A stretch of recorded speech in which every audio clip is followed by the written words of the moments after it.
بسم اللہ الرحمن الرحیم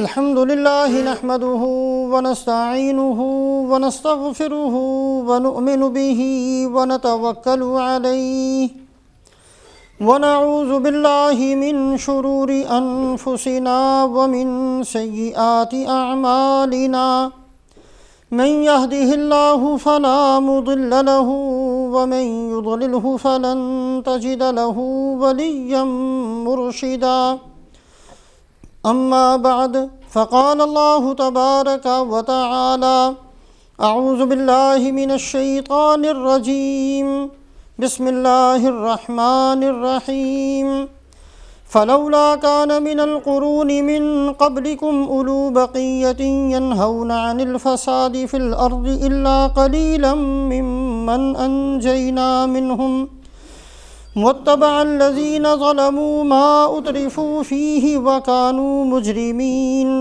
وما كان ربك ليهلك القرى بظلم وأهلها مصلحون ولو شاء ربك لجعل الناس أمة واحدة ولا يزالون مختلفين إلا من رحم ربك ولذلك خلقهم وتمت كلمة ربك لأملأن جهنم من الجنة والناس أجمعين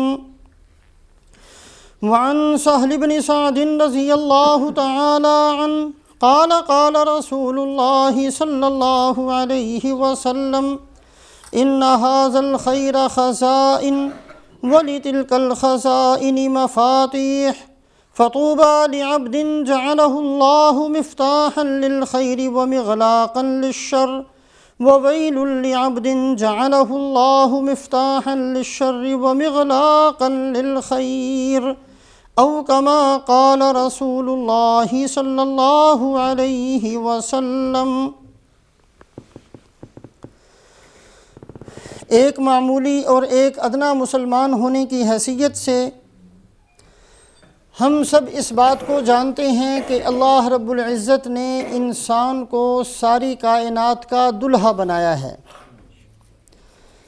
جیسے دلہا کے آنے سے پہلے انتظامات کیے جاتے ہیں، تیاریاں کی جاتی ہیں، شور مچایا جاتا ہے، خوشی کا اظہار کیا جاتا ہے، اسی طریقے سے اللہ رب العزت نے انسان کو پیدا فرمانے سے پہلے آسمان و زمین کا ایک لمبا چوڑا نظام قائم فرمایا۔ انسان کو ساری مخلوقات میں سب سے اعلیٰ اور سب سے اونچا قرار دیا گیا۔ انسان کا سب سے اعلیٰ اور افضل ہونا یہ انسان کی جسمانی طاقت و قوت کی بنیاد پر نہیں ہے، ورنہ بہت بڑی بڑی طاقتور مخلوقات اللہ نے پیدا فرمائی ہیں، ان کو اشرف المخلوقات بنایا جاتا، اور نہ ہی انسان کا اعلیٰ اور افضل ہونا اس کے علم کی وجہ سے ہے، بلکہ انسان کا اعلیٰ اور افضل ہونا صرف اس وجہ سے ہے کہ یہ انسان دوسروں کا بوجھ اٹھاتا ہے۔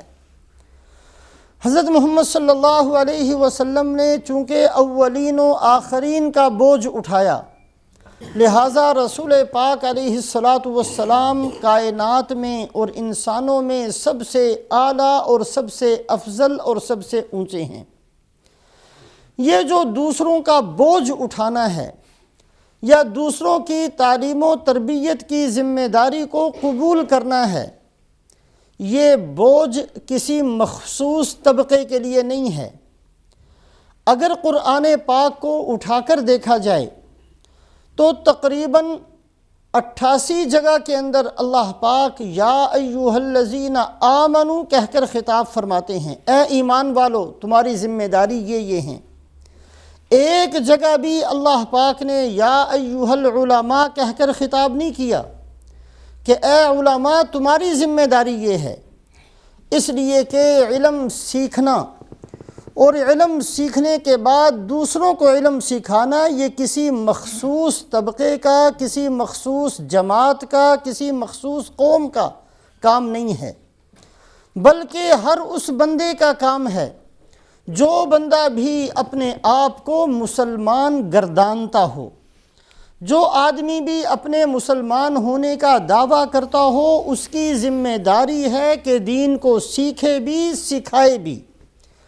اللہ رب العزت نے قرآن پاک کے اندر ارشاد فرمایا والذین اوتوا العلم درجات، جو علم کو سیکھنے والے ہیں اللہ نے ان کا درجہ بہت اونچا کیا ہے دوسرے لوگوں سے۔ اور اللہ رب العزت علم والوں کے بارے میں قیامت والے دن فرمائیں گے، حدیث پاک کے اندر آتا ہے کہ اللہ پاک علم والوں کو سامنے کھڑا کر کے فرمائیں گے انی لم اضع العلم فیکم الا بعلمی بکم، جو میں نے تمہارے دلوں کے اندر قرآن اور حدیث کا علم رکھا تھا وہ اسی وجہ سے رکھا تھا کہ میں تمہیں جانتا تھا۔ ایک آدمی کسی کے پاس امانت اسی وقت رکھتا ہے جب اس کو یہ پتہ ہو کہ میری امانت کی یہ بندہ حفاظت کر سکے گا۔ تو اللہ فرمائیں گے میں نے تمہیں جو علم دیا تھا تمہیں جان کر جانتا تھا، پھر میں نے تمہیں علم دیا تھا، اور میں نے تمہیں علم اس لیے نہیں دیا تھا کہ آج جہنم کے اندر تمہیں ڈال دوں، انطلقوا قد غفرت لکم، جاؤ آج میں نے تمہیں بخش دیا۔ تو بہرحال علم کا سیکھنا اور علم کا سکھانا یہ کسی مخصوص طبقے کی یا کسی مخصوص جماعت کی ذمہ داری نہیں ہے، ہندوازم کی طرح نہیں ہے۔ اگر ہندوازم کا مطالعہ کیا جائے تو ہندوازم کے اندر ان کے مذہب کے اندر یہ چیز ہے کہ انسان کئی طبقات میں بٹا ہوا ہے۔ ایک طبقہ ان کے نزدیک برہمن کا طبقہ ہے، جو بندہ بھی اس کے اندر پیدا ہو جائے اس کے بارے میں یہ سمجھا جائے گا کہ یہی مخدوم ہے، باقی لوگوں کے ذمے ہے کہ اس کی خدمت کرے۔ ہندوازم کا علم بھی صرف برہمن سیکھ سکتا ہے، دوسرا کوئی بندہ نہیں سیکھ سکتا۔ ایک طبقہ انہوں نے صرف تجارت کے لیے مخصوص کیا، اور ایک طبقہ ہندوؤں کے مذہب کے اندر یہ ہے جس کو شودر کہتے ہیں یا اچھوت کہتے ہیں۔ ان کے بارے میں یہ ہے کہ ان کا کام صرف صفائی کرنا ہے اور ان کا کام صرف خدمت کرنا ہے۔ اگر براہمن میں سے کوئی آدمی غلط کام کرتا ہو اور شودر اور اچھوت میں سے کوئی بندہ اس کو اچھا سا کلمہ کہہ دے، کوئی نصیحت کر دے، تو ہندوازم کے اندر اس نصیحت کرنے والے کی نصیحت تو کیا قبول کی جائے گی، بلکہ ہندوازم کا حکم یہ ہے کہ ایک گرم کر کے تیل کو کھولتا ہوا تیل اس کے منہ میں ڈال دیا جائے۔ اس کو جرت کیسے ہوئی؟ اس کا کام تھا ہی نہیں نصیحت کرنے کا، اس نے دوسرے کو نصیحت کیوں کی؟ تو ہندوازم کی طرح اللہ رب العزت نے آسمانی علموں کے اندر کسی مخصوص طبقے کو نہیں فرمایا کہ صرف تم نے علم کو سیکھنا ہے اور صرف تم لوگوں نے اس ذمہ داری کو قبول کرنا ہے، نہیں، بلکہ اللہ رب العزت کے نزدیک انسان کا اعلیٰ اور افضل ہونا اور انسان کا ساری مخلوقات کا سردار ہونا صرف اس وجہ سے ہے کہ یہ بندہ علم کو سیکھتا بھی ہے اور علم کو سیکھ کر دوسروں کو سکھاتا بھی ہے، دوسروں کی ذمہ داری بھی قبول کرتا ہے۔ ویسے تو ہر مسلمان کے ذمے ہے کہ ساری امت کا فکر کرے اور ساری امت کو سمجھانے کی کوشش کرے اور ساری امت کا بوجھ اپنے کندھوں پر اٹھائے، لیکن کم سے کم درجے میں رسول پاک علیہ السلام فرماتے ہیں کلکم راع وکلکم مسئول عن رعیتہ، تم میں سے ہر آدمی ذمہ دار ہے اور قیامت والے دن ہر بندے سے اس کی ذمہ داری کے بارے میں سوال کیا جائے گا۔ باپ کی اور ماں کی ذمہ داری ہے کہ اپنی اولاد کی تعلیم و تربیت کا مکمل انتظام کرے۔ ویسے تو ہر مسلمان کی ذمہ داری یہ ہے کہ پوری امت مسلمہ کے بوجھ کو اٹھائے، لیکن کم سے کم درجے کے اندر، جس سے کم کوئی اور درجہ اللہ پاک نے مقرر نہیں فرمایا، کم سے کم درجے کے اندر یہ ہے کہ ایک آدمی اپنی اولاد کو سکھائے، اپنی اولاد کی ذمہ داری اس کے کندھوں کے اوپر ڈالی گئی ہے۔ ماضی قریب کے اندر ایک بزرگ گزرے ہیں عبداللہ ناصح علوان، انہوں نے ایک کتاب لکھی ہے جو تقریباً 1200 صفحات پر مشتمل کتاب ہے، تربیت الاولاد فی الاسلام، کہ ایک مسلمان کی کون کون سی وہ ذمہ داریاں ہیں جو اس نے اپنی اولاد کی تربیت کرتے ہوئے اختیار کرنی ہیں۔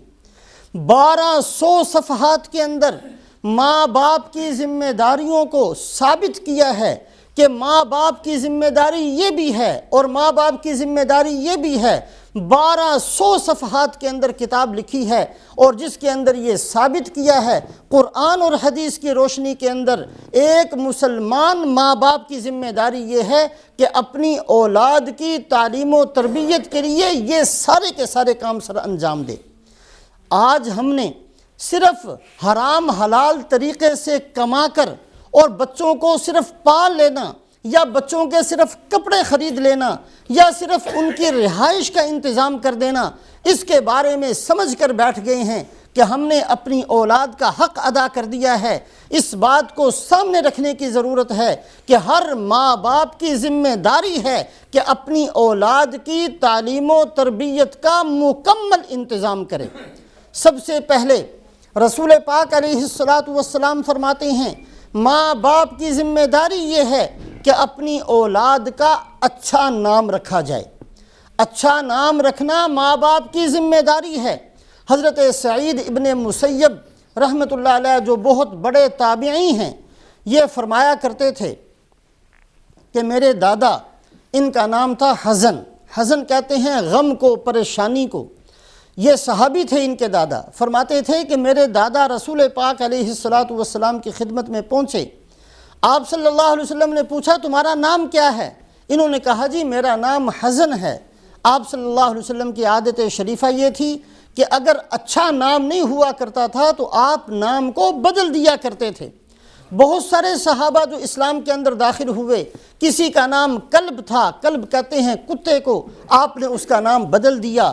کسی کا نام حرب تھا، حرب کہتے ہیں لڑائی کو، آپ نے اس کا نام بدل دیا۔ ایک صحابی آئے، اس کا نام اسرم تھا، اسرم کہتے ہیں کاٹنے والے کو، آپ نے اس کا نام بدل دیا۔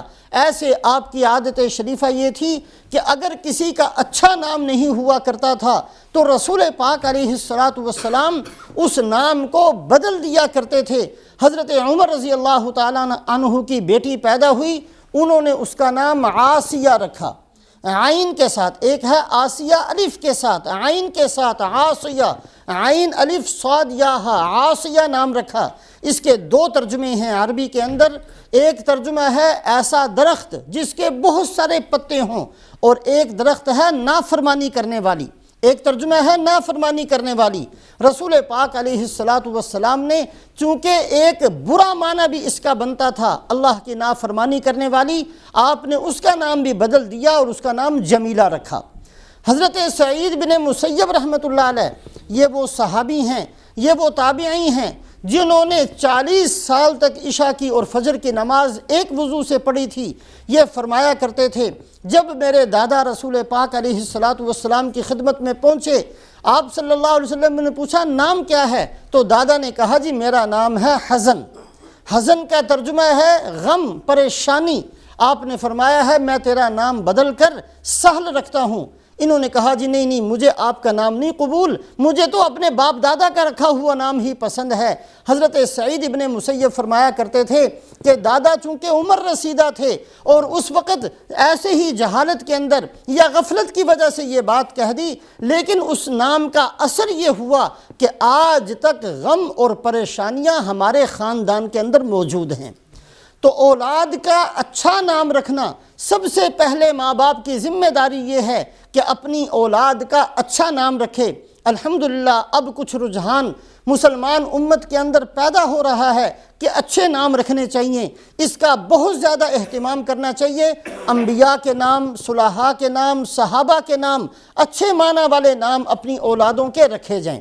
تو سب سے پہلی ذمہ داری ماں باپ کی یہ ہے کہ اولاد کا اچھا نام رکھے، اور اس کے بعد بچپن کے اندر بچے عام طور پر قصہ کہانیاں سننے کے بڑے شوقین ہوتے ہیں، اور ہماری عادتیں یہ ہیں کہ واہی تباہی ادھر ادھر کے قصے ان کے سامنے بیان کیے جاتے ہیں، پیش کیے جاتے ہیں۔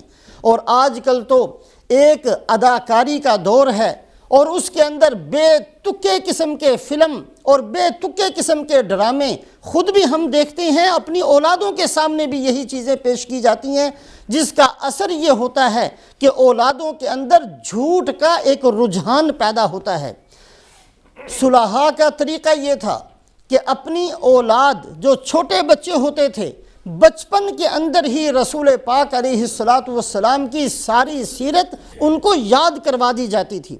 آپ صلی اللہ علیہ وسلم کی حیات طیبہ، آپ کی زندگی کے بہترین واقعات، اور خاص طور سے وہ واقعات جو قرآن پاک کے اندر ذکر کیے گئے، اور خاص طور سے وہ واقعات جو رسول پاک علیہ السلام سفر کے اندر پیش آئے، اگر قرآن اٹھا کر دیکھا جائے تو اللہ پاک نے بہت کثرت سے غزوات کے واقعات کو بیان فرمایا، اور غزوہ احزاب کے نام پر سورت کو نازل کیا، غزوہ تبوک کے بہت سارے احکامات کو بیان کیا۔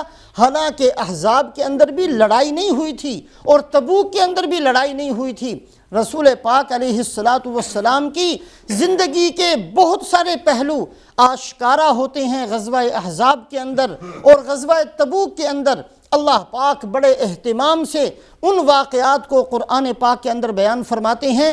لہٰذا ماں باپ کو چاہیے اور اس کا اہتمام کرنا چاہیے کہ چھوٹے بچوں کو بجائے واہی تباہی کی باتیں سنانے کے اور بجائے ادھر ادھر کی قصہ کہانیاں سنانے کے، رسول پاک علیہ السلام کے اخلاق بچوں کے سامنے پیش کیے جائیں، رسول پاک علیہ السلام کی سیرت طیبہ بچوں کے سامنے بیان کی جائے، رسول پاک علیہ السلام کے سفر کے واقعات بچوں کے سامنے بیان کیے جائیں۔ یہ ماں باپ کی ذمہ داری ہے۔ جیسا کہ عرض کیا، 1200 صفحات پر مشتمل ماں باپ کی ذمہ داری۔ آج کل ہم یہ تو بہت آسانی سے کہہ دیتے ہیں ماں باپ کے حق ادا کرنے چاہیے، لیکن ماں باپ کو بھی چاہیے کہ اپنے ان حقوق کو ادا کریں جو اللہ کے نبی صلی اللہ علیہ وسلم نے ایک ماں باپ کی ذمہ داری قرار دیتے ہوئے ارشاد فرمائے کہ ماں باپ کی ذمہ داری یہ ہے کہ بچوں کی تعلیم و تربیت اس انداز سے کریں۔ سب سے پہلے اچھے نام بچوں کے رکھے جائیں، اور دوسرے درجے کے اندر بچوں کو بچپن ہی سے اچھے واقعات سنائے جائیں، سچی چیزیں ان کے سامنے پیش کی جائیں، نبیوں کے واقعات سنائے جائیں، صحابہ کے واقعات سنائے جائیں، آپ کے سفر کے واقعات سنائے جائیں۔ اور اس کے ساتھ ساتھ اولاد کا حق یہ ہے کہ اولاد کی پرورش کے اندر حرام مال کو داخل نہ کیا جائے۔ اس بات کو سامنے رکھیں، اگر اولاد کو حرام کھلایا ہے، یہ ہماری زندگی میں ظاہر ہو یا ہمارے مرنے کے بعد ظاہر ہو، یہ بچپن میں ظاہر ہو یا جوانی میں ظاہر ہو، حرام کا اثر ضرور ظاہر ہو کر رہتا ہے۔ یہ بچہ جس کی پرورش حرام مال سے کی جا رہی ہے، یہ بچہ بڑے ہو کر کیسے دین کے لیے استعمال ہو سکتا ہے اور کیسے یہ دین کا کام کر سکتا ہے، یہ ماں باپ کی ذمہ داری ہے کہ خواہ تھوڑا اپنی اولاد کو کھلائیں، لیکن حلال طریقے سے حلال مال اپنے اولاد کو، اپنے بچوں کو حلال مال سے ان کی پرورش کریں۔ افغانستان کے اندر ماضی قریب کے اندر ایک بادشاہ گزرے ہیں، آج سے 100-150 سال پہلے۔ ان کا نام تھا امیر دوست محمد۔ اس زمانے کے اندر کسی نے افغانستان پر حملہ کیا، امیر دوست محمد نے ایک لشکر تیار کر کے اپنے بیٹے کی سپہ سالاری کے اندر لشکر کو روانہ کر دیا۔ تھوڑی دنوں کے بعد خبر آئی، سرکاری خبر، کہ جی اس لشکر کو شکست ہو گئی، اور یہ جو بیٹا ہے بادشاہ کا، یہ شکست کھا کر اس لڑائی سے خوف زدہ ہو کر بھاگتے ہوئے یہ واپس چلا آ رہا ہے۔ یہ بادشاہ گھر کے اندر آیا تو بہت افسردہ پریشان تھا۔ بیوی نے پوچھا کیا ہوا؟ کہا کہ شکست ہو گئی اور بیٹا شکست کھا کر بھاگتا ہوا لشکر کو لے کر آ رہا ہے۔ بیوی نے کہا یہ خبر غلط ہے۔ بادشاہ بڑا حیران ہوا، سمجھا کہ ماں ہے اور محبت کے جذبات کے اندر آ کر اس خبر کی تردید کرتی ہے، ورنہ میرے پاس جو خبر پہنچی ہے وہ تو سرکاری طریقے سے اور سرکاری واسطے سے پہنچی ہے، جو غلط نہیں ہوگی۔ آخر بعد میں پتہ چلا کہ ماں کی بات ٹھیک تھی، بیٹے نے شکست کھا کر بیٹا بھاگتا ہوا نہیں آ رہا بلکہ ثابت قدمی کے ساتھ لڑائی کر رہا ہے۔ تو بادشاہ نے اپنی بیوی سے پوچھا کہ تم نے اتنے زیادہ وثوق کے ساتھ اور اتنے یقین کے ساتھ یہ کیسے بتا دیا؟ کہ میرا بیٹا شکست کھا کر بھاگ کر نہیں آ سکتا؟ اس نے کہا کہ میں نے آج تک اپنی بیٹے کے منہ کے اندر حرام تو کیا مشتبہ لقمہ بھی نہیں ڈالا، میں نے کبھی اس کو ایک لقمہ بھی حرام مال کا میں نے نہیں کھلایا۔ یہ تو ہو سکتا تھا آپ اگر مجھے یہ کہتے میرا بیٹا شہید ہو گیا، میں مان جاتی کہ مسلمان شہید ہو جایا کرتا ہے، اس کے لیے عزت کی جگہ ہے۔ اگر آپ یہ کہتے کہ میرا بیٹا شکست کھا گیا تو یہ بھی میں تسلیم کر لیتی، اس لیے کہ شکست اور فتح مقدر کے ساتھ ہوا کرتی ہے۔ لیکن جو آپ نے یہ کہا کہ میرا بیٹا بھاگ گیا، یہ بھاگنا اور پشت پھیر کر میدان جنگ کو چھوڑ کر چلے جانا، یہ ایک مسلمان کی شان کے خلاف ہے۔ چونکہ میں نے اپنے بیٹے کو حرام کا ایک لقمہ بھی نہیں کھلایا، ایسی حرکت میرا بیٹا نہیں کر سکتا کہ اس کے پیٹ کے اندر اور اس کے خون کے اندر حرام لقمے کا کوئی بھی ذرہ شامل نہیں ہے۔ تو اس کے اندر کوئی شک نہیں، یہ ماں باپ کی ذمہ داری ہے کہ اپنی اولاد کی تعلیم و تربیت کا بھی انتظام کرے اور اولاد کی پرورش کے اندر صرف حلال مال سے اولاد کی پرورش کرے۔ ایک اللہ والے کا قصہ مشہور ہے، گھر میں تشریف لائے، تھوڑی دیر کے بعد چھوٹا بچہ آیا اور بچے نے آ کر گالی نکالی۔ یہ بزرگ سر پکڑ کر بیٹھ گئے اور اپنی بیوی سے کہنے لگے کہ کہیں نہ کہیں ہم سے غلطی ہوئی ہے، ورنہ اس بچے کی زبان سے گالی کبھی نہ نکلتی، ہمیں سوچنا چاہیے کہ ہم نے کیا کیا ہے۔ سوچتے سوچتے بیوی نے کہا ہمارے گھر کے ساتھ والے گھر کے اندر کھجور کا ایک درخت ہے اور اس کی کھجور ہمارے صحن میں گر گئی تھی، اس بچے نے اٹھا کر کھا لی اور میں نے بچہ سمجھ کر کچھ نہیں کہا تھا۔ اس کا یہ اثر ہے کہ یہ بچہ آج گالی نکالتا ہے۔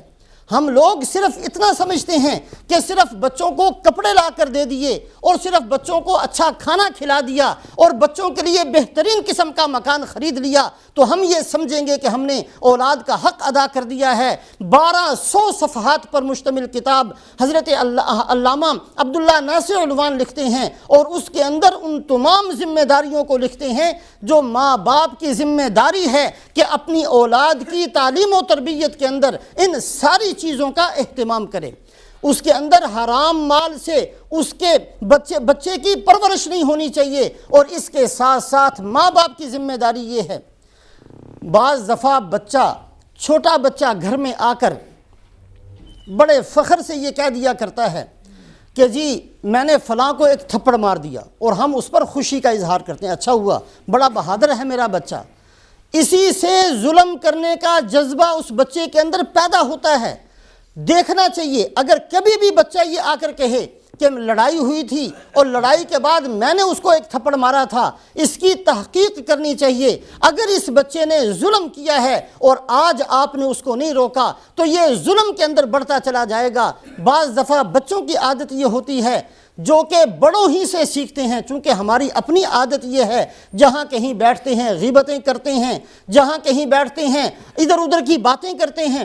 بچوں کے اندر بھی یہ عادت ہوتی ہے کہ آ کر کبھی کسی کی عیب کو بتائیں گے اور کبھی کسی کے عیب کو بتائیں گے، اور عام طور پر ان خاندانوں کے اندر جو خاندان اکٹھے رہتے ہیں ان کے اندر یہ بیماری بہت زیادہ ہوتی ہے۔ آج میری چچی نے یہ کہہ دیا، آج خالہ نے یہ کہہ دیا، آج دادی نے یہ کہہ دیا، آج مامی نے یہ کہہ دیا۔ یہ بچے آ کر اپنے ماں باپ کو بتاتے ہیں اور ماں باپ بجائے اس کے اوپر متنبہ ہونے کے اور زیادہ خوشی کا اظہار کرتے ہیں، اچھا ہوا، بچے جو ہیں بہت اچھا ہوا، اس کو شاباش دیتے ہیں۔ اسی سے غیبت کرنے کی عادت پختہ ہوتی چلی جاتی ہے۔ جتنے حرام کام ہیں وہ سارے کے سارے حرام کام ہم یہ کہتے رہیں کہ معاشرے نے ہماری اولاد کو بگاڑا ہے، ہم 100 دفعہ یہ کہیں کہ سکول نے ہمارے بچوں کو بگاڑا ہے، ہم 1000 دفعہ یہ کہیں کہ یورپ نے ہمارے بچوں کو بگاڑا ہے، حقیقت یہ ہے کہ ہر بچے کا بگاڑ ماں باپ کے اپنی طرف سے شروع ہوتا ہے۔ پہلا بیج ہر بگاڑ کا، ہر حرام کا، ہر بری عادت کا ماں باپ بیجتے ہیں، اور اس کے بعد اس کو پانی دینے کے لیے معاشرہ موجود ہے جو بگڑا ہوا ہے، اس کی پرورش کرنے کے لیے سکول کا ماحول ہے جو پہلے سے موجود ہے، اس کی پرورش کرنے کے لیے پورے کا پورا معاشرہ ہے۔ لیکن سب سے پہلی بنیاد کس نے ڈالی ہے؟ عام طور پر ہر بچے کی ہر بگاڑ کے اندر، ہر بری عادت کے اندر ماں باپ کا کوئی نہ کوئی حصہ ہوتا ہے۔ رسول پاک علیہ الصلوۃ والسلام فرماتے ہیں کل مولود یولد علی الفطرہ فابواہ یہودانہ وینصرانہ ویمجسانہ، ہر بچہ جو پیدا ہوتا ہے، خواہ وہ یہودی کا بچہ ہو یا عیسائی کا بچہ ہو، جب کسی گھر کے اندر پیدا ہوتا ہے اللہ پاک اس کو صحیح مسلمان بنا کر دنیا کے اندر بھیجتے ہیں، پھر ماں باپ اس کو بگاڑتے ہیں، ماں باپ اس کو یہودی بناتے ہیں، ماں باپ اس کو عیسائی بناتے ہیں، ماں باپ اس کو گناہ گار بناتے ہیں، ماں باپ اس کو دنیا دار بناتے ہیں، ماں باپ اس کو غیبت کرنے والا بناتے ہیں، ماں باپ اس کو گالی نکالنے والا بناتے ہیں، ماں باپ ہی اس کو گناہوں کے راستوں پر چلنے والا بناتے ہیں۔ لہٰذا ماں باپ کی ذمہ داری ہے نام اچھے قسم کے رکھیں، ماں باپ کی ذمہ داری ہے تعلیم و تربیت کا انتظام کرتے ہوئے حرام پرورش سے اپنی اولاد کو بچائیں، ماں باپ کی ذمہ داری ہے کہ حرام کاموں سے اپنی اولادوں کو محفوظ رکھنے کی کوشش کریں۔ حضرت امام بخاری رحمۃ اللہ علیہ یہ وہ امام ہیں جن کو امت کا ہر فرد جانتا ہے، یہ بچپن کے اندر یتیم ہو گئے۔ ایک بیوہ کے لیے کتنا مشکل ہے، اور خاص طور سے اس بیوہ کے لیے جس کے باپ نے کچھ چھوڑا نہ ہو، جس کے خامند نے کچھ چھوڑا نہ ہو، ایک فقیر اور کنگال عورت ہو اور اس کا بیٹا ہو، سر پر ہاتھ رکھنے والا کوئی نہ ہو، ایسی بیوہ عورت کے لیے اولاد کی پرورش کتنا مشکل کام ہوتا ہے، شاید ہم اس کا تصور بھی نہ کر سکتے ہوں۔ لیکن امام بخاری رحمۃ اللہ علیہ کی والدہ کی تربیت یہ ہے کہ امام بخاری رحمۃ اللہ علیہ 18 سال کی عمر کے اندر حدیث کی بڑی کتاب چاند کی روشنی میں بیٹھ کر لکھتے ہیں۔ 18 سال کی عمر میں، 17 سال کی عمر میں، جو کہ بالکل نوجوانی کی عمر ہوتی ہے، حضرت امام بخاری رحمۃ اللہ علیہ بغداد تشریف لے گئے، اور وہاں جب حدیث کو بیان کرنا شروع کیا تو بہت بڑا مجمع اکٹھا ہو جاتا تھا۔ جو وہاں کے علماء تھے انہوں نے کہا کہ ایک نوجوان لڑکا ہے اور اس کے اوپر بہت زیادہ مجمع اکٹھا ہو جاتا ہے، جا کر امتحان لینا چاہیے۔ 100 آدمی 10 آدمی مقرر ہوئے اور ہر آدمی نے 10 حدیثیں اپنے لیے منتخب کی۔ ہر حدیث کی ایک سند ہوتی ہے، ایک متن ہوتا ہے۔ سند کہتے ہیں ہر محدث، حدیث بیان کرنے والا، اپنے سے لے کر رسول پاک علیہ السلام تک سارے استادوں کا نام ذکر کرتا ہے، اور متن جو رسول پاک علیہ السلام کے الفاظ ہیں اس کو متن کہتے ہیں۔ ان امتحان لینے والوں نے متن اور حدیث کے اندر رد و بدل کر دیا، کسی حدیث کی سند کسی متن کے ساتھ لگا دی اور کسی حدیث کا متن کسی کی سند کے ساتھ لگا دیا، اور امام بخاری رحمۃ اللہ علیہ کے پاس 10 بندے پہنچے۔ ایک نے کہا جی میں 10 حدیثیں آپ کے سامنے پیش کرتا ہوں اور اس کے بعد مجھے بتائیں کہ یہ صحیح ہیں یا ضعیف ہیں یا حسن ہیں۔ بہرحال ایک حدیث پیش کی، امام صاحب نے فرمایا لا ادری، مجھے اس حدیث کا نہیں پتہ۔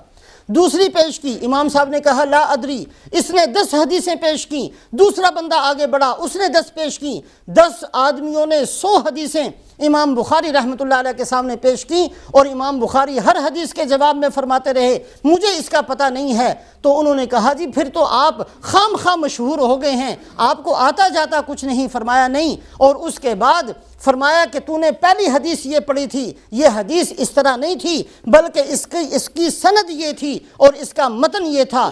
100 کی 100 حدیثیں جیسے انہوں نے پڑھی وہ بھی پڑھ کر سنا دی، اور جو صحیح تھیں وہ بھی بتا دی، اور صرف 17 سال کی عمر تھی۔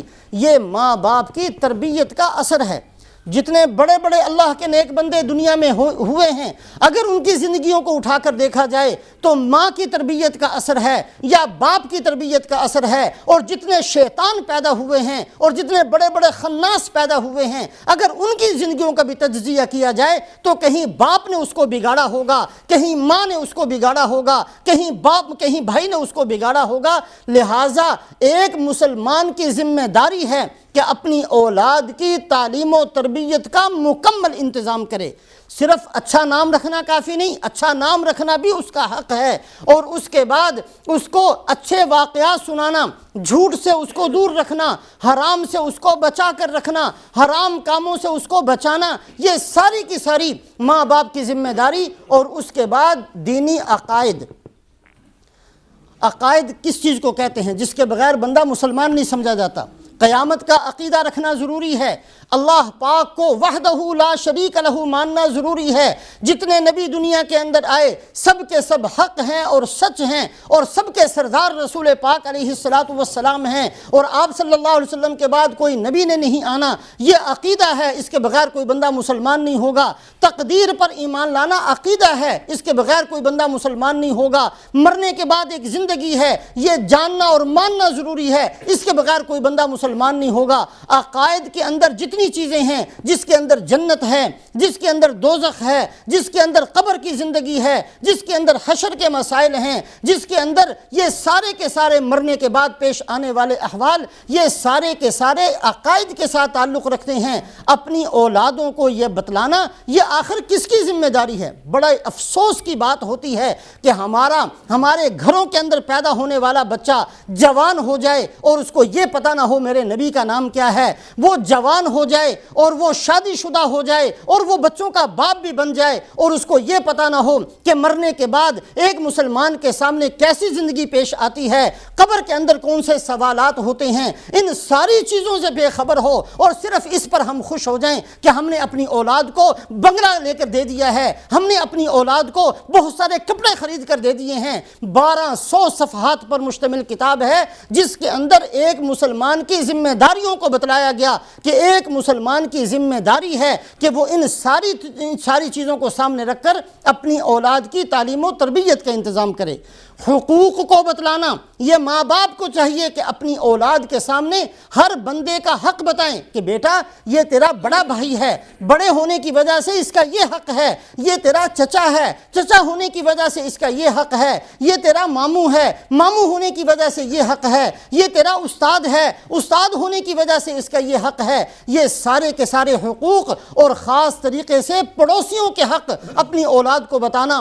رسول پاک علیہ السلام فرماتے ہیں، حضرت جبرائیل علیہ السلام آ کر مجھے پڑوسیوں کے بارے میں اتنی وصیت کرتے رہے حتی ظننت انہ سیورثہ، یہاں تک کہ مجھے گمان ہونے لگا کہ اب حضرت جبرائیل علیہ السلام آئیں گے اور آ کر یہ حکم لے کر آئیں گے کہ پڑوسی کو بھی وراثت ملنی چاہیے۔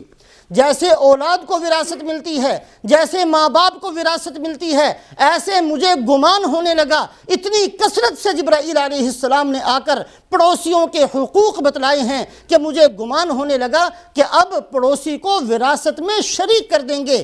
آج ہم سب سے زیادہ مصیبت کا سبب بنتے ہیں اپنے پڑوسیوں کے لیے، سب سے زیادہ پڑوسیوں کو تنگ کرتے ہیں۔ ایک مسلمان اگر اس کا پڑوسی مسلمان ہے پھر بھی وہ ہم سے تنگ ہے، اگر ہمارا پڑوسی کافر ہے پھر بھی وہ ہم سے تنگ ہے۔ میرے محترم بزرگوں اور دوستوں، قوت نداری بدمکن، اگر ہم دین کا کام نہیں کر سکتے اور کسی کو مسلمان نہیں بنا سکتے اور کسی کو اسلام سے قریب نہیں کر سکتے تو خدا کے لیے کم سے کم اتنا تو نہ کریں کہ ہماری وجہ سے ایک بندہ اسلام کو چھوڑ کر چلا جائے، ایک بندہ دین سے دور ہو جائے۔ یہ ساری کی ساری ذمہ داریاں کسی اور کی نہیں ہیں، یہ ہماری اپنی ذمہ داریاں ہیں۔ ہم نے ساری چیزوں سے آنکھیں بند کر لی، ہم نے ساری چیزوں کو سننا چھوڑ دیا، ہم نے ساری چیزوں کو سوچنا چھوڑ دیا، ہم نے صرف یہ سمجھ لیا کہ اگر میں نے اپنی اولاد کے لیے بڑا سارا بینک بیلنس رکھ دیا تو میں نے سارے حقوق کو ادا کر دیا۔ یاد رکھیں اس بات کو،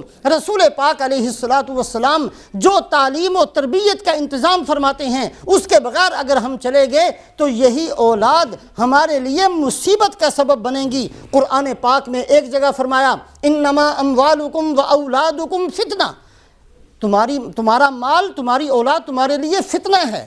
حالانکہ فتنہ تو مصیبت ہوتی ہے، اللہ فرماتے ہیں فتنہ ہے۔ کیوں فتنہ؟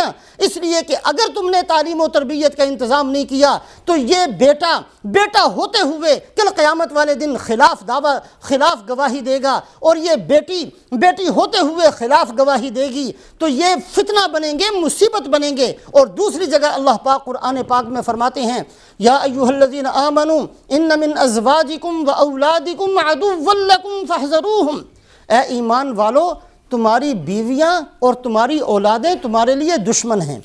کبھی سوچا ہے کہ قرآن نے بیوی اور اولاد کو دشمن کیوں کہہ دیا؟ حالانکہ بیوی تو نعمت ہے، اور اللہ نے فرمایا کہ بیوی نعمت ہے۔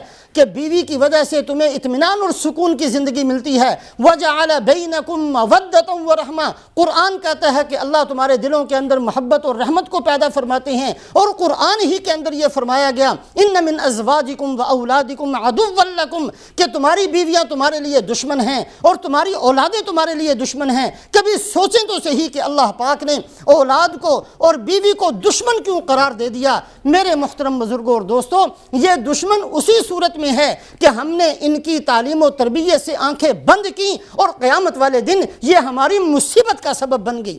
ایک عورت قیامت والے دن اس آدمی کو جس کے لیے جنت کا فیصلہ ہو چکا ہوگا، اس کو گریبان سے پکڑ کر جہنم میں لے کر جائے گی۔ اے اللہ، یہ میرا باپ تھا، اس نے میرا بڑا خیال رکھا تھا، لیکن اس نے مجھے دین کے بارے میں کبھی نہیں کہا، یہ آج جنت میں جائے اور میں جہنم کے اندر چلی جاؤں۔ اے اللہ، انصاف سے بعید ہے۔ اللہ فرمائیں گے اس کو ساتھ لے کر جا۔ خامند کو جہنم میں لے کر جائے گی، بیٹے کو جہنم میں لے کر جائے گی۔ یہ اللہ فرماتے ہیں ان من ازواجکم واولادکم عدوا لکم۔ سوچنے کی چیز ہے کہ اللہ پاک نے بیوی کو اور اللہ پاک نے اولادوں کو دشمن کیوں قرار دیا؟ یہ صرف ہماری تعلیم و تربیت کی وجہ سے دشمن بھی بن سکتی ہیں، اور ہماری اچھی تعلیم و تربیت کی وجہ سے ہمارے لیے ذخیرہ آخرت بھی بن سکتی ہیں۔ اگر کوئی چھوٹا بچہ اس کا انتقال ہو جائے، نماز جنازہ میں کیا پڑھتے ہیں؟ اللہم اجعلہ لنا فراطا واجعلہ لنا اجرا وذخرا۔ اے اللہ، جو یہ بیٹا ہے اس کو ہمارے لیے ذخیرہ آخرت بنا۔ اولاد ذخیرہ آخرت بھی ہے۔ اولاد، جو بندہ دنیا سے مر جاتا، آپ نے فرمایا اس کا عمل ختم ہو جاتا ہے۔ بندہ جو مر گیا اس کا عمل ختم ہو گیا۔ مرنے والا اب نماز نہیں پڑھ سکتا، مرنے والا روزہ نہیں رکھ سکتا، مرنے والا حج نہیں کر سکتا، لیکن فرمایا تین چیزیں ایسی ہیں کہ مرنے کے بعد بھی اس کا اجر و ثواب ملتا رہتا ہے۔ ان تین میں سے ایک اچھی اور نیک صالح اولاد کو چھوڑ کر جانا ہے۔ بندہ مر چکا ہے، قبر میں جا چکا، اس کا سلسلہ عمل ختم ہو چکا، لیکن اس کا بیٹا نیک ہے۔ اس بیٹا نیک ہونے کی وجہ سے قبر کے اندر اس کو اجر و ثواب ملتا ہے۔ اس کی بیٹی نیک ہے، اس کی نیکی کا اثر قبر کے اندر بھی پہنچتا ہے۔ میرے محترم بزرگوں اور دوستوں، آج اس پر مطمئن ہو کر نہ بیٹھ جائیں کہ ہم نے اس ملک کے اندر آ کر خوب کمایا اور اولاد کو بہت سارا دے کر ہم جا رہے ہیں۔ اگر ہم نے دین نہیں سکھایا، اگر ہم نے ان کی تعلیم و تربیت نہیں کی، اگر ہم نے ان کی پرورش حرام کے ساتھ کی ہے، اگر حرام کاموں کی عادت ہم نے ڈالی ہے، یہ سارا وبال ہے، یہ ساری مصیبت ہے جو مرنے کے بعد بھی ہمارے سروں پر مسلط رہے گی۔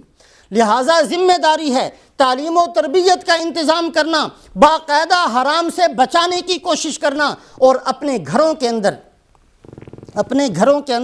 کبھی کبھی مرنے کے بعد کی زندگی کا بھی تذکرہ کر لینا چاہیے۔ مسلمان کی اصل زندگی تو مرنے کے بعد شروع ہوتی ہے۔ دنیا تو امتحان کی چیز ہے، امتحان کی جگہ ہے۔ دنیا کے اندر جتنی زندگی گزری یہ تو امتحان اور مصیبت کی زندگی ہے۔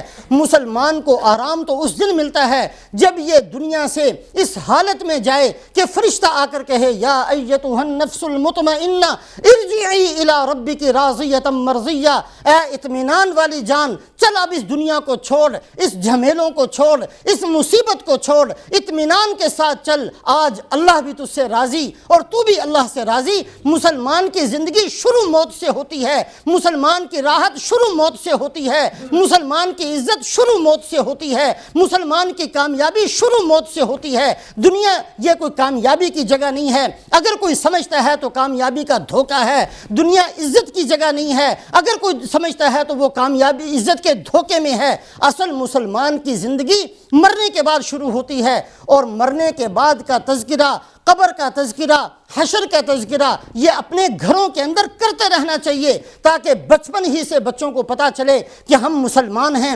ہماری زندگی مرنے کے بعد شروع ہوگی۔ ہمارے پاکستان کے اندر ایک ڈاکٹر ہیں، ڈاکٹر نور احمد نور، شاید ملتان کے رہنے والے حضرات ان کو جانتے ہوں۔ ملتان کے اندر نشتر میڈیکل کالج کے پروفیسر آف میڈیسن ہیں، بہت بڑے ڈاکٹر ہیں، شاید آج کل بھی ہوں، پہلے تھے بہرحال۔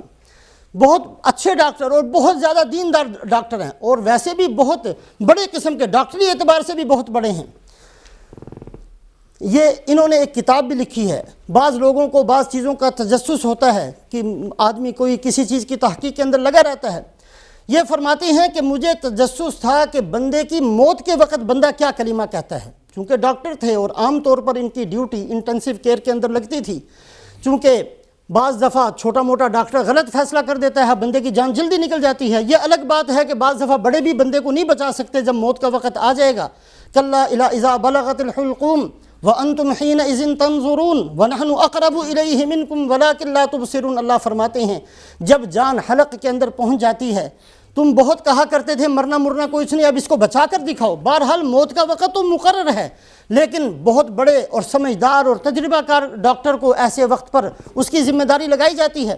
تو عام نزع کی حالت کے اندر انہوں نے بہت سارے مریضوں کو دیکھا۔ ڈاکٹر نور احمد نور یہ خود فرماتے ہیں کہ میں نے 100 بندوں کو دیکھا، 100 آدمیوں کو نزع کی حالت میں، دوسرے لفظوں میں کہ 100 بندے وہ تھے جن کی جان میرے ہاتھوں کے اندر نکلی۔ اور مجھے تجسس تھا شروع کے اندر، چونکہ ڈاکٹر بھی ہیں، دیندار بھی ہیں، کہ بھی موت کے وقت کہ قرآن اور حدیث کے اندر بڑی کثرت سے اور بڑے اہتمام سے موت کی حالت کو بیان کیا گیا ہے، لہٰذا تجسس کی وجہ سے میں بہت غور کے ساتھ اور بڑے فکر کے ساتھ ان لمحات کو دیکھتا تھا جب بندے کی جان نکلا کرتی ہے۔ تو میں نے 100 بندوں کو اس حالت کے اندر دیکھا، اور یہ فرمایا کرتے تھے کہ 100 میں سے صرف 3 بندوں نے کلمہ پڑھا۔ یہ آج کے دور کی بات ہے، 100 میں سے صرف 3 بندے ایسے تھے جنہوں نے موت کے وقت کلمہ پڑھا اور پھر ان کی جان نکل گئی۔ 97 بندے 100 میں سے ایسے تھے، 97 بندے۔ بعض دفعہ ہم مطمئن ہو جاتے ہیں جی نماز روزہ تو ہم کرتے ہیں، موت کی وقت جو ہے، موت کا جو وقت ہوتا ہے، اس کے اندر جو دل کی حالت ہوتی ہے یہ بندے کے سامنے آتی ہے۔ جو دل کے اندر بندہ بننا کیا چاہتا ہے، ٹھیک ہے نماز پڑھی، روزہ رکھا، سب کچھ کیا، دل کے اندر یہ ہے کہ میں فرعون بننا چاہتا ہوں، قارون بننا چاہتا ہوں، شداد بننا چاہتا ہوں، نمرود کیا بننا چاہتا ہوں دنیا کے اندر۔ بعض دفعہ نماز روزہ کرنے والے بھی دنیا کے اندر فرعون بننا چاہتے ہیں، وہ یہ چاہتے ہیں کہ جب ہماری بات ہو صرف ہماری چلے، کسی اور کی نہ چلے۔ بعض دفعہ نماز روزہ کرنے والے بھی حکمرانی کے اتنے بھوکے ہوتے ہیں کہ دنیا کے اندر فرعونیت اور قارونیت اور نمرودیت سب ان کے اندر جمع ہوتی ہے۔ اللہ پاک کے نزدیک موت کے وقت وہی بات زبان سے نکلے گی جو دل کے اندر ہوگی۔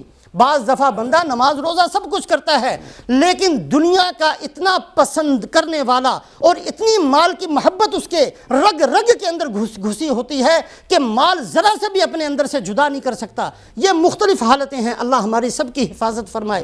آج ہماری حالت یہ ہے کہ ہم گناہ اس بنیاد پر تو کر لیتے ہیں کہ اللہ معاف کر دیں گے، لیکن الحمدللہ کوئی مسلمان دنیا کے اندر ایسا نہیں ملے گا جو یہ کہتا ہو کہ میری موت اچھی نہ آئے۔ ہر بندہ یہ کہتا ہے میں جیسا بھی ہوں، اے اللہ موت کے وقت مجھے کلمہ نصیب ہو جائے۔ بہرحال یہ فرماتے ہیں کہ صرف 3 بندے میں نے اپنی بہت زیادہ تجسس کے بعد 100 میں سے 3 بندے مجھے ایسے ملے جن کی نزع کا وقت تھا اور میں بڑے غور سے ان کو دیکھ رہا تھا۔ انہوں نے کلمہ پڑھا اور کلمہ پڑھ کر دنیا سے رخصت ہو گئے۔ باقی 97 وہ تھے جن میں سے جو کچھ بوڑھے قسم کے تھے، انہوں نے انتقال کے وقت یہ کہا یار وہ زمین کا مسئلہ ہے، شفا ہوا ہے، اس کے بارے میں یہ کر لینا، فلانے کو دے دینا، فلانے کو نہ دینا، میری بہت اس نے بڑی خدمت کی ہے، اس کو وراثت زیادہ دے دینا، اور اس بیٹا بڑا نافرمان تھا اس کو کچھ نہ دینا۔ اس قسم کی وصیتیں کی ان لوگوں نے جن کی عمر زیادہ تھی۔ حالانکہ حدیث پاک کے اندر آتا ہے بعض دفعہ بندہ 60 سال نماز پڑھتا ہے اور غلط وصیت کی وجہ سے سیدھا جہنم میں پھینک دیا جاتا ہے۔ تو 97 میں سے کچھ نے تو زمین اور مکان کے بارے میں بات کہی اور جان نکل گئی، اور جو کچھ نوجوان قسم کے تھے ان میں سے کسی نے فلمی ایکٹروں کا نام لیا، فلانی کاش مجھے مل جاتی، فلانی مجھے مل جاتی، اور اسی کے اندر بیچارے کی جان نکل گئی۔ اب اس کا کیا بنے گا قبر کے اندر، اور وہ جو چاہتا تھا وہ بھی نہیں ملی، اور وہ دنیا بھی گئی اور آخرت بھی گئی۔ اس بیچارے اس سے زیادہ بدبخت کون ہوگا؟ اور کسی جو نوجوان تھے ان میں سے کسی نے گانے گاتے ہوئے اپنی جان کو دے دیا۔ تو مختلف انہوں نے 97 بندے، 100 میں سے 97 وہ تھے جنہوں نے کسی نے آخر وقت میں کوئی کھانے کی چیز مانگی، پینے کی چیز مانگی، فلموں کے گانے گائے، اداکاروں کو یاد کیا اور زمین کے باتیں کی اور پیسوں کی بات کی، اور ان کی جان نکل گئی۔ اور صرف 100 میں سے 3 وہ تھے جنہوں نے لا الہ الا اللہ محمد الرسول اللہ پڑھا اور دنیا سے گئے۔ میرے محترم بزرگوں اور دوستو، اللہ پاک ہمیں توفیق نصیب فرمائے۔ یہ چیزیں نظر انداز کرنے کی نہیں ہیں، یہ چیزیں ایسی نہیں ہیں کہ ان کو سن کر ہم دوسرے کان سے نکال کر گھر چلے جائیں۔ یہ چیزیں ہمارے سامنے پیش آنے والی ہیں. اگر میں آج نہیں مرا تو کل میں نے مرنا ہے, کل نہیں مرا تو پرسوں مرنا ہے. جب موت آئے گی کوئی مجھے نہیں بچا سکتا. قبر میں یقیناً میں نے جانا ہے, کوئی دنیا کی طاقت مجھے نہیں روک سکتی, نہ مجھے بچا سکتی ہے. حشر کا مسئلہ یقیناً میرے سامنے پیش آنا ہے, پل صراط کا مسئلہ یقیناً ہمارے سامنے پیش آنا ہے. یہ وہ چیزیں نہیں ہیں کہ جن کو ہم نظر انداز کر دیں, جن کو ہم اگنور کر دیں, جن کو ہم سنی انسنی کر دیں, جن کو سن کر بھول جائیں. یہ وہ چیزیں ہیں جن کو ہم مانتے ہیں, ہمارا یقین ہے, ہمارے سامنے پیش آنے والی ہیں, قرآن کے اندر بیان کی گئی ہیں, حدیث پاک کے اندر بیان کی گئی ہیں. اپنی اولادوں کی مسلمان بن کر تربیت کرنا سیکھیں. کوئی فرق نہیں پڑتا اگر ہماری اولادیں 2 کپڑوں کے اندر رہ جائیں گی, کوئی فرق نہیں پڑتا اگر جھونپڑی کے اندر زندگی گزار لیں گی. جب ماں باپ نے اولاد کی تعلیم و تربیت کی تو امام بخاری جیسے پیدا ہوئے, اور جب ہم لوگ اپنی اولادوں کی تربیت سے غافل ہو گئے تو بڑے بڑے نیک گھروں کے اندر بڑے بڑے بے دین قسم کے لوگ پیدا ہوئے ہیں. تاریخ اٹھا کر دیکھ لیں, سارے واقعات بیان نہ کیے جا سکتے ہیں, نہ کرنے کا وقت ہوتا ہے, لیکن اس بات کو کبھی بھی نظر انداز نہ کریں کہ یہ ہماری ذمہ داری ہیں. ہم نے مرنا ہے اور ان قریب ہم نے قبر کے اندر پہنچنا ہے. اللہ پاک ہم سب کو عمل کی توفیق نصیب فرمائے.